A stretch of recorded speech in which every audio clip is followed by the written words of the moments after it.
શિસ્તબદ્ધ કહેવાતી ભારતીય જનતા પાર્ટીમાં અવારનવાર આપણે એવું જોયું છે કે ચા કરતા કેટલી ગરમ.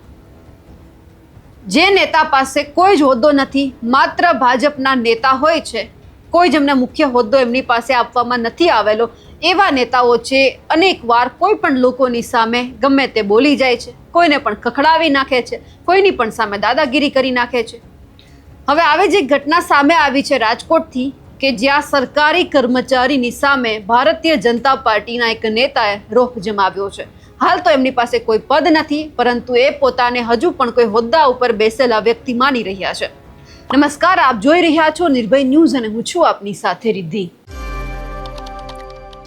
ભારતીય જનતા પાર્ટીમાં આપણે હંમેશા એવું જોયું છે કે જો કોઈ પણ નેતા પાસે નાનો મોટો હોદ્દો આવી જાય તો એ પોતાને સર્વસ્વ માનવા લાગે છે કે હું ભાજપનો નેતા છું, હું કંઈ પણ કરી શકું છું, કંઈ પણ બોલી શકું છું, કોઈને પણ ધમકાવી શકું છું, ફક્ત એક જ વાત ઉપર કે મારી પાસે ભાજપનો ખેસ છે અને ભાજપની ખુરશી છે. હવે આવી જે ઘટના સામે આવી રાજકોટથી કે જ્યાં રાજકોટની અંદર જે એક સરકારી કર્મચારી છે તેમને ખખડાવવામાં આવ્યા છે અને આ ઘટના સામે આવતા જ અત્યારે રાજકોટમાં પણ જે આખો આ વિષય છે તે ચર્ચાનો વિષય બન્યો. રાજકોટમાં ભાજપના નેતા સરકારી કર્મચારી પર રોષ જમાવીને ધમકાવતા હોવાની એક ઘટના સામે આવી.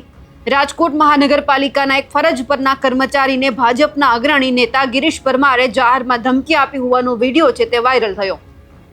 આ આખી ઘટના રાજકોટના માયાણી ચોક નજીકની છે. ત્યાં રાજકોટ મનપાની ટીમ દ્વારા ભૂગર્ભ ગટર લાઇનના સમારકામ અને સફાઈની કામગીરી ચાલી રહી હતી. આરએમસીના કર્મચારીઓ પોતાની નિયમિત સરકારી ફરજ બજાવી રહ્યા હતા.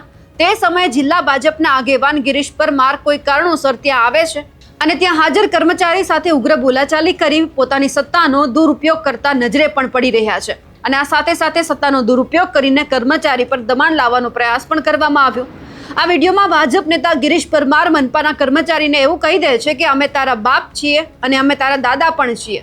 આ ઘટનાને પગલે કોર્પોરેશનના કર્મચારીઓમાં ભારે રોષ જોવા મળ્યો છે અને રાજકીય વર્તુળોમાં આ મુદ્દો ચર્ચાનો વિષય પણ બન્યો છે. હાલમાં વિડીયો સોશિયલ મીડિયા ઉપર ખૂબ ચર્ચામાં એટલા માટે આવ્યો કારણ કે જે રીતે સોશિયલ મીડિયાની અંદર જે આ ભારતીય જનતા પાર્ટીના જે આ નેતા છે ગિરીશ પરમાર પોતાની તમામ મર્યાદાઓ ઓળંગીને સરકારી કર્મચારીને ધમકાવતા અને ખૂબ જ તોછડા અને અસભ્ય શબ્દોમાં કહી રહ્યા છે કે તું મને ઓળખે છે, અમે તારા બાપ છીએ અને અમે તારા દાદા પણ છીએ. ત્યારે જે આ કર્મચારી એવું કહી દે છે કે મારા બાપ સિવાય બીજા કોઈ જ મારા બાપ નથી, કારણ કે અમે અહીંયા માત્ર અમારી કામગીરી કરવા માટે આવ્યા છીએ, અમે જે રીતે પૈસા લઈએ છીએ અને અમારી જે ફરજ છે તેમનું પાલન પણ કરીએ છીએ.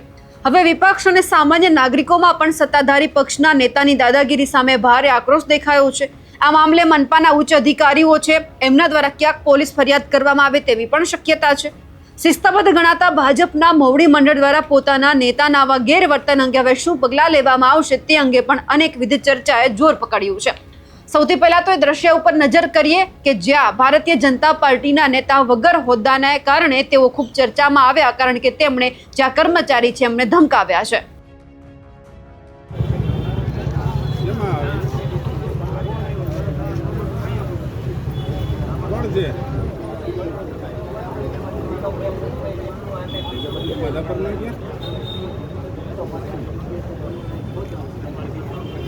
નંબર નાખો મને.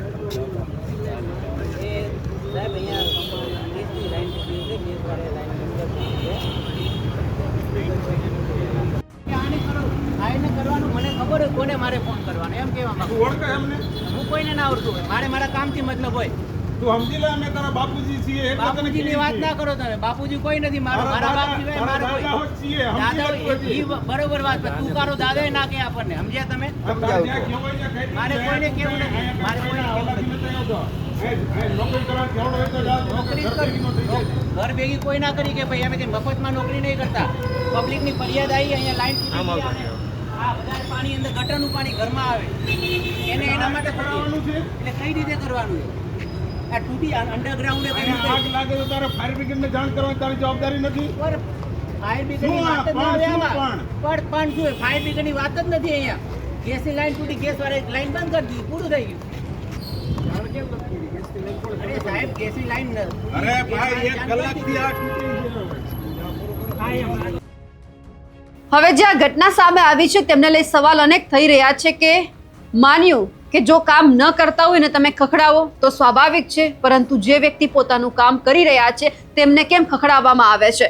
હાલમાં ગિરીશ પરમાર પક્ષમાં કોઈ પણ સત્તાવાર હોદ્દા પર કાર્યરત નથી. અગાઉ તેઓ જિલ્લામાં અને પ્રદેશ કક્ષાના સંગઠનમાં હોદ્દા પર રહી ચૂક્યા છે, પરંતુ હાલના સમયમાં તેમની પાસે કોઈ જ હોદ્દો નથી.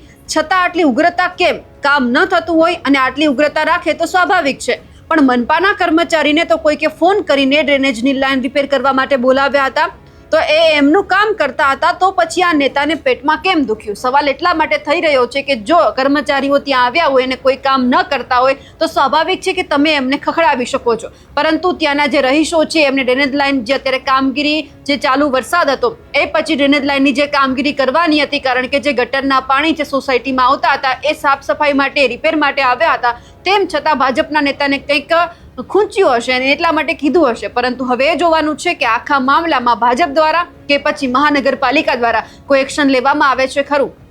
અમારા અહેવાલને લઈને આપનું શું માનવું છે કમેન્ટ કરીને ચોક્કસથી જણાવજો. સાથે જ અમારી નિર્ભય ન્યૂઝ ચેનલને લાઇક, શેર અને સબસ્ક્રાઇબ કરવાનું ભૂલશો નહીં. નમસ્કાર.